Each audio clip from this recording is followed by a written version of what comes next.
Hermanos, tengan todos ustedes muy buenas tardes. Les saludo una vez más con la paz del Señor, esperando que se encuentre bien en casa. Les animo a que sigamos orando, hermanos, por la situación que estamos viviendo, para que Dios siga mostrándonos su propósito, para que Dios provea las necesidades de las personas que tal vez están pasando una dificultad económica en este tiempo y tal vez también en cuanto a las enfermedades. Oremos para que el Señor utilice personas como nosotros para que su evangelio siga siendo expandido y aquellas personas que están falleciendo puedan tener la oportunidad de escuchar el evangelio y de alcanzar esta salvación que es para todos. Bien, hermanos, esta tarde vamos a seguir estudiando en 1 Corintios capítulo 15. El hermano Juan estuvo concluyendo el capítulo 14 la semana pasada. Recordemos que el capítulo 14 estaba enfocado a hablar acerca de la forma en la cual se tenía que usar el don de lenguas, ¿no? Porque había un desorden tremendo en esta iglesia. Ya para finalizar el capítulo, el apóstol Pablo habla un poquito acerca del orden en cuanto a las mujeres, ¿no? Lo que les está permitido y lo que no les está permitido hacer en la iglesia, y concluye diciendo, pero hágase todo decentemente y con orden. Cuando entramos al capítulo 15, hermanos, el apóstol Pablo va a cambiar de tema, porque recordemos que la iglesia de Corinto era una iglesia que preguntaba constantemente sus dudas al apóstol. Desde el capítulo 1 hasta el capítulo 14 que ya hemos visto, se trata de muchas preguntas que estos hermanos le hicieron al apóstol para resolverlas, ¿no? Y si nosotros vemos capítulo por capítulo, vamos a ver diferentes problemas que había en esta iglesia. Primeramente vemos la división en el capítulo 1, más adelante en el capítulo 5 vemos problemas de inmoralidad sexual, ¿no? Vemos idolatría, vemos diferentes temas. Ya cuando llegamos al capítulo 2 empezamos a hablar acerca de los dones. Y es que se trataba que esta iglesia hacía preguntas constantemente para ser edificados. Si bien era una iglesia que estaba metida en un lugar bien difícil para tal vez identificarse como creyentes, porque este lugar era realmente perverso. Cuando introducimos a la carta dijimos que el término corintio ya daba a entender de que era una persona realmente perversa, mala, ¿no? Y esta iglesia había sido fundada en este lugar. Entonces los hermanos tenían algunas dudas y en este caso, cuando llegamos al capítulo 15, ellos van a preguntar acerca de la resurrección. Quiero dejar en claro, hermanos, que esta iglesia no tenía dudas acerca de que Cristo había resucitado, pero sí tenían dudas de que si ellos iban a resucitar o no. El capítulo 15 es el capítulo más largo de esta epístola y el apóstol Pablo se va a dedicar a hablar acerca de la resurrección, ¿no? Porque seguramente surgió también esa pregunta, esa duda, y algunos decían vamos a resucitar y otros decían no vamos a resucitar. Entonces, para que el apóstol Pablo pueda introducir este tema, tiene que hablar necesariamente primero de la resurrección de Cristo.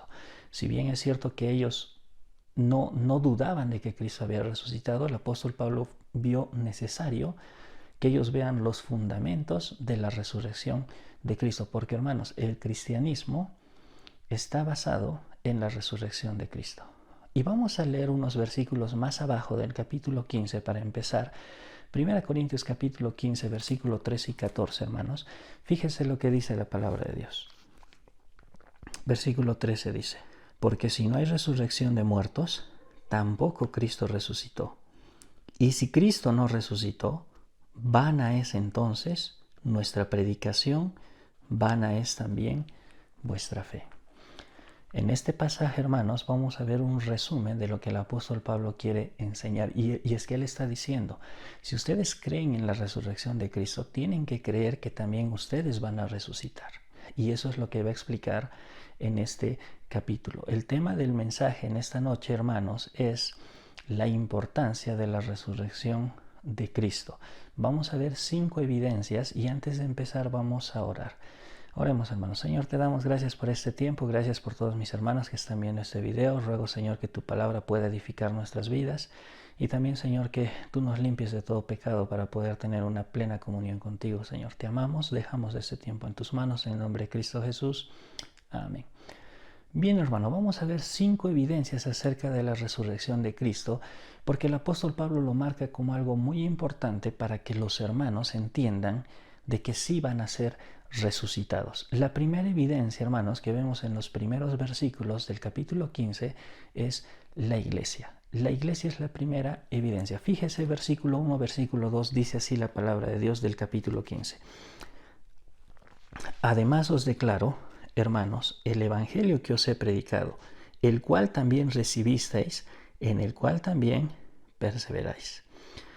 Por el cual asimismo, si retenéis la palabra que os he predicado, sois salvos, si no creísteis en vano. En estos dos versículos el apóstol Pablo, hermanos, va a decir que él ha sido el que se ha encargado de llevar el evangelio donde ellos y predicarlo. La primera evidencia de la resurrección de Cristo es la iglesia. Es decir, que si Cristo no hubiera resucitado, la iglesia no podría existir. ¿Por qué? Porque Pablo se encargó de fundar esta iglesia. Y vamos a ver que él no fue el único. Más adelante el apóstol Pablo va a hablar de otras personas que también vieron al Señor, vieron al Cristo resucitado, y también muchos de ellos se encargaron de expandir la iglesia primitiva. Entonces, hermanos, lo que acá el apóstol Pablo está diciendo, ustedes han nacido en la fe porque alguien vino y les habló, y ese alguien era el apóstol Pablo. Dice, el evangelio que os he predicado. ¿Y cuál es el evangelio? Recordemos, hermanos, y tomemos en cuenta que el evangelio, cuando nosotros predicamos a las personas, no debemos olvidarnos de hablar de que Cristo resucitó. Cristo vino a este mundo, hizo 3 años de ministerio, hizo milagros. Después de eso murió en una cruz por nuestros pecados, sufrió por nosotros y al tercer día resucitó. Pasado 40 días, ascendió al cielo y hoy está a la diestra del Padre. Cuando hablamos de nuestro Señor Jesucristo, tenemos que hablar de un Cristo que está vivo. Porque si simplemente hablamos hasta que decir que Cristo murió, la gente se puede quedar incluso con la idea de que estamos adorando a un Cristo muerto. Y en realidad no es así. No descuidemos en el momento de hablar del Señor que tenemos que incluir la resurrección, porque la resurrección es el eje central del cristianismo. Lo leímos en el versículo 13 y 14. Si Cristo no resucitó, vana es nuestra fe, dice la palabra de Dios. Sin resurrección no hay iglesia. Primera evidencia, hermanos. La primera evidencia es que la iglesia existe porque el apóstol Pablo, en este caso, en la iglesia de Corintios, fue y les predicó el evangelio. Y esa predicación obviamente incluyó la resurrección de nuestro Señor Jesucristo. Esa es la primera evidencia, hermanos. La segunda evidencia vemos a partir del versículo 3 y vamos a hablar acerca de el Antiguo Testamento. Es decir, el Antiguo Testamento también afirma que nuestro Señor Jesucristo iba a resucitar. Es decir, lo profetizaron. Fíjese versículo 3, versículo 4, dice así la palabra de Dios. Porque primeramente os he enseñado lo que asimismo recibí, que Cristo murió por nuestros pecados, conforme a las Escrituras, y que fue sepultado, y que resucitó al tercer día, conforme a las Escrituras. Recordemos, hermanos, que cuando el apóstol Pablo estaba escribiendo esta carta, el canon de las Escrituras, es decir, el Nuevo Testamento, todavía no había sido completado. Recién se estaba formando, recién estaban completándose todas las cartas para formar la palabra de Dios que hoy tenemos en nuestras manos. Entonces, cuando acá el apóstol Pablo hace directamente una afirmación de que Cristo Jesús resucita, 2 veces repite y dice, conforme a las Escrituras. Y eso hace referencia al Antiguo Testamento. Nosotros podemos encontrar, hermanos, desde el Génesis, formas directas o indirectas en las cuales el Antiguo Testamento nos enseña que Cristo iba a resucitar. Y en muchos lugares del Antiguo Testamento, hermanos, podemos ver cómo es que figurativamente, simbólicamente o directamente nuestro Señor Jesucristo iba a resucitar. Y eso es lo que se cumplió. Por eso es que el apóstol Pablo dice, conforme a las Escrituras. La primera evidencia, hermanos, la iglesia. La segunda evidencia, hemos visto que es las Escrituras del Antiguo Testamento. Tercera evidencia, hermanos, vamos a ver que son los testigos oculares. Versículos 5 al 7 nos va a hablar acerca de algunas personas que vieron la el resultado de la resurrección de Cristo. Fíjese, hermano, versículo 5, primeramente dice así la palabra de Dios. Y que apareció a Cefas y después a los 12. Primeramente el apóstol Pablo va a decir que apareció a Pedro y después apareció a los 12 discípulos. ¿Recuerdan ustedes cuando Cristo murió? Los discípulos regresaron a su vida antigua. Los que eran pescadores se fueron a pescar, ¿no? A pesar de que Pedro hizo su mayor esfuerzo y terminó negando a nuestro Señor, pues después de todo eso es como que cada quien volvió a su oficio. Pero dice la palabra de Dios que se le apareció primero a Pedro, luego se le apareció a los 12. Esa es una evidencia clara. Sigamos viendo, hermanos, a quiénes más se les apareció. Versículo siguiente dice el versículo 6.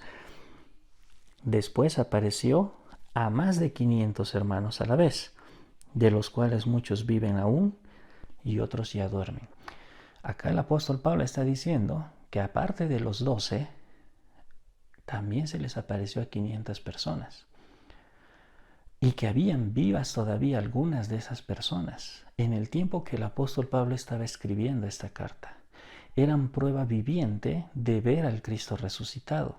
Versículo siguiente, versículo 7. Después apareció a Jacobo, después a todos los apóstoles. Este versículo concluye diciendo que se apareció a Jacobo. No sabemos con certeza si era Jacobo el medio hermano de Jesús o Jacobo el hermano de Juan, ¿no? Que son considerados los hijos del trueno. La palabra de Dios no especifica, pero si llegamos a ver cómo es que primeramente menciona a los 12 discípulos, podemos decir que ahora está mencionando a Jacobo, su medio hermano. Todo este grupo, hermanos, había visto al Cristo resucitado. Y el apóstol Pablo pone como evidencia a este tercer grupo de personas. No eran pocas, eran muchas personas que habían visto al Cristo resucitado. Y a pesar de eso, hermanos, hoy en día la gente muchas veces duda, ¿no? El ateo, la persona que piensa que Cristo solo fue un hombre y que nunca resucitó, tiene esas dudas. Y la pregunta tal vez para ellos sería, entonces, ¿qué sentido tendría que estos discípulos, estos apóstoles, estén dispuestos a morir por algo que no es cierto? Imagínese, hermano, que sea mentira.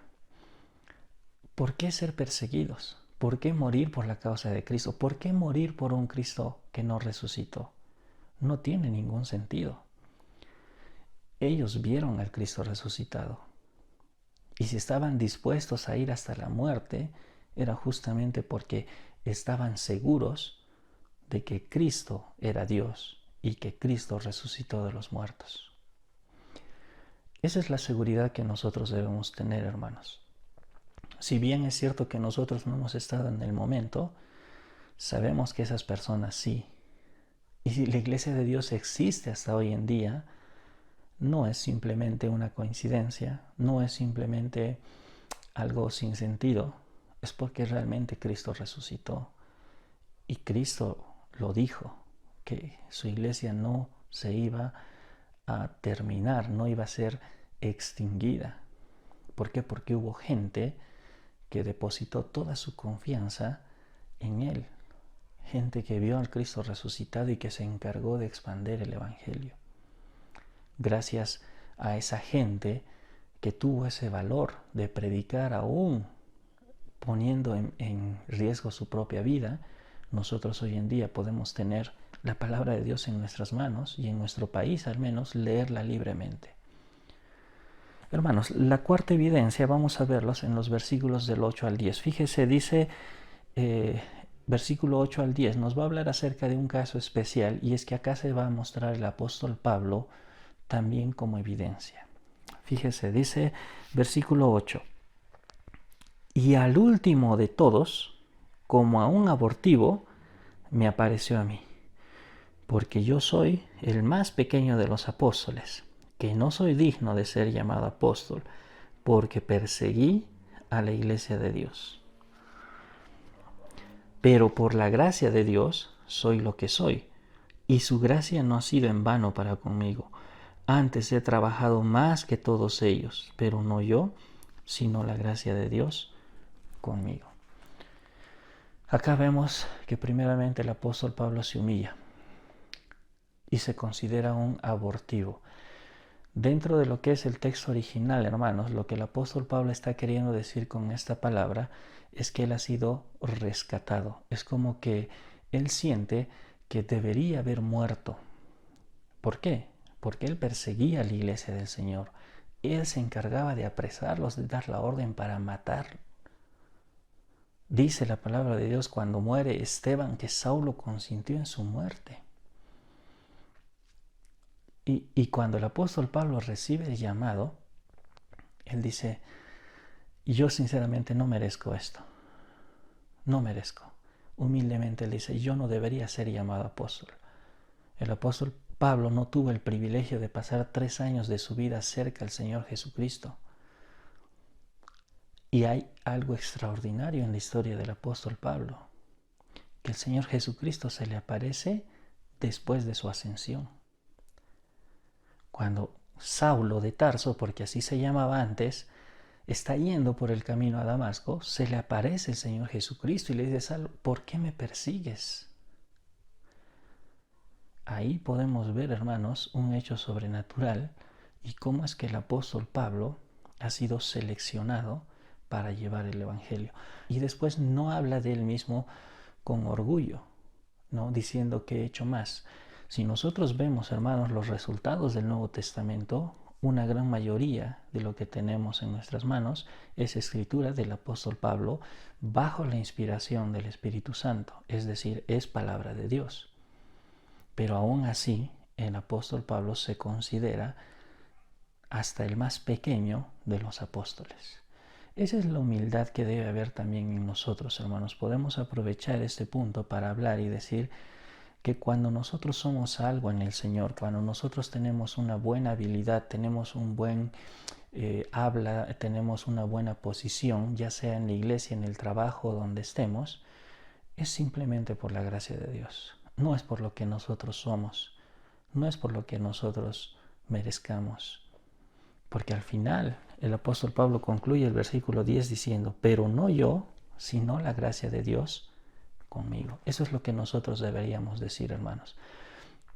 Y por último, la última evidencia es el mensaje común. Versículo 11, fíjese, hermano, dice así la palabra de Dios. Porque o sea yo, o sean ellos, así predicamos y así habéis creído. Cuando dice o sea yo o sea ellos, se está refiriendo a todos los que mencionó antes. Entonces dice el apóstol Pablo, de una forma u otra, el Evangelio va a seguir expandiéndose. Yo he hecho mi parte, ellos han hecho su parte. Todos los que han visto al Cristo resucitado y han querido que el Evangelio se propague, han hecho su parte y han llevado el Evangelio a diferentes lugares. Y eso es lo que sigue pasando hasta hoy en día. Por eso es que la última evidencia es el mensaje común y eso permanece hasta nuestros días, hermanos. ¿Cómo hemos llegado a la iglesia del Señor? ¿Cómo hemos conocido al Señor Jesucristo? Ha tenido que ser a través de palabra de Dios, de alguno de sus siervos. Y escuchamos el mensaje de salvación y Cristo tocó nuestro corazón. Y es que de esa forma nosotros creímos en Él. Estos 11 versículos, hermanos, nos van a hablar acerca de tal vez darnos más seguridad aún de la que teníamos de que Cristo realmente resucitó. Porque se puede entender que algunos cuando están empezando a estudiar la palabra de Dios dudan y dicen, ¿será que ha resucitado? Y acá el apóstol Pablo muestra 5 evidencias.